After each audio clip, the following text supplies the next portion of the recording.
The silent snow, a tale of isolation and unease.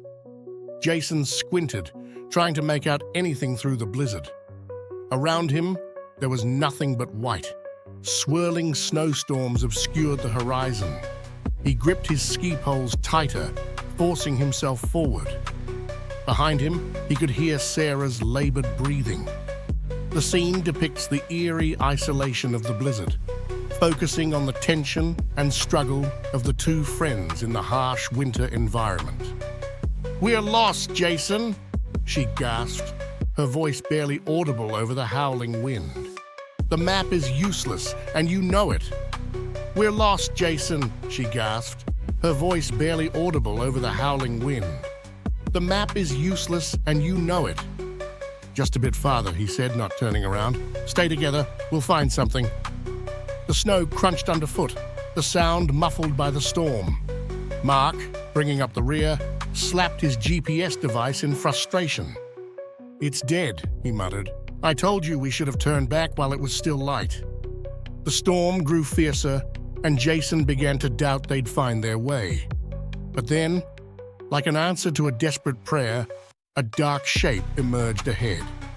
It stood on a small rise, its edges softened by snow. There was no trail leading to it, no sign of nearby life. Yet the windows glowed with warm, golden light. Strings of Christmas lights hung along the eaves, and a wreath adorned the door, ribbons fluttering faintly in the wind.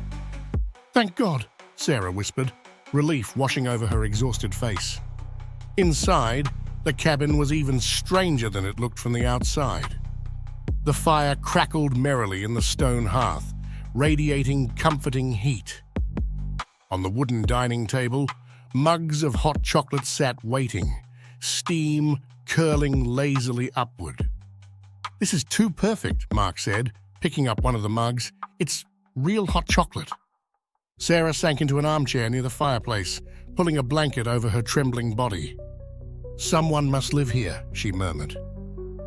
"Then they'll understand why we needed shelter," Jason replied, already checking the other rooms. Each room was immaculate. The beds were neatly made, heavy quilts folded at the foot.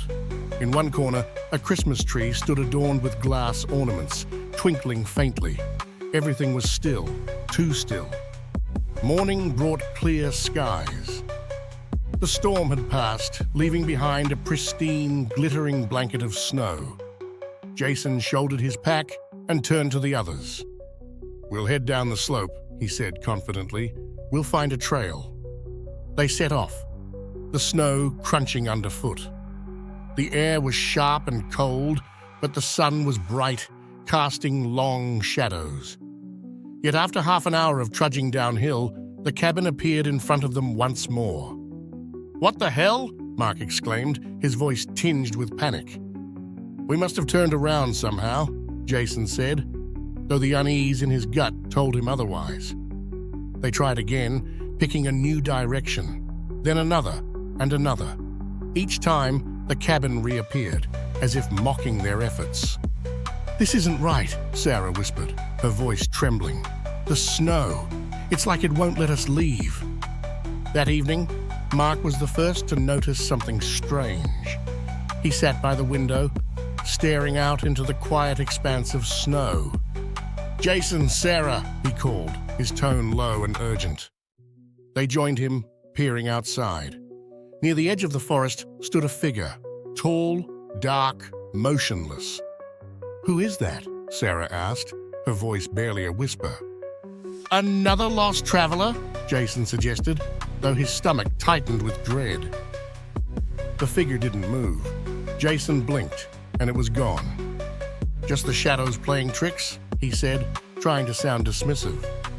But later, as night deepened, they heard it.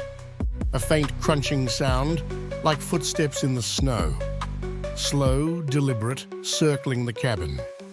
Jason grabbed a flashlight and stepped outside. The air was bitterly cold, biting at his skin. He swept the light across the clearing, finding only undisturbed snow and the skeletal outlines of trees. Still, he couldn't shake the feeling that they were being watched. Morning brought a new horror. Mark was gone. He wouldn't just leave, Sarah said, her voice shaking. Outside, they found his tracks leading toward the forest. Jason followed them until they abruptly stopped, as if Mark had been plucked from the ground. "This doesn't make sense," he said, his breath fogging in the icy air. "It's them," Sarah whispered, clutching his arm. "The shadows. They took him." Jason wanted to dismiss her words, but then he heard it. A whisper, faint but unmistakable. The words were unintelligible, but the tone was clear. A cold, relentless summons. Jason decided they couldn't stay. Gripping Sarah's hand, he led her into the forest. The snow grew heavier with each step, slowing their progress. The shadows followed, no longer hiding.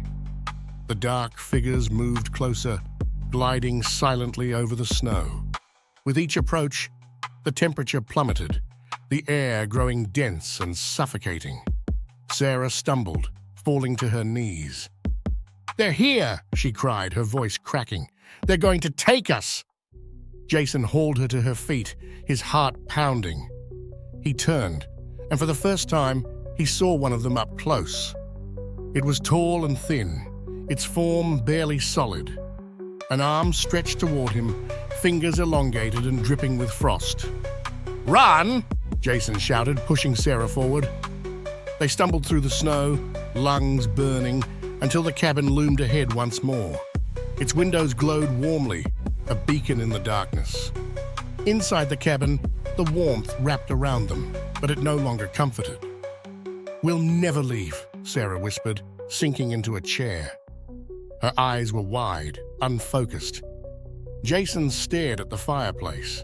The flames flickered, then died, leaving only cold embers.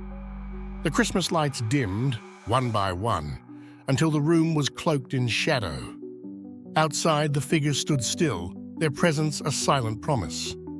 And far away, another traveler trudged through the snow, his eyes catching the golden glow of a cabin in the distance. It looked so inviting. He thought he was saved.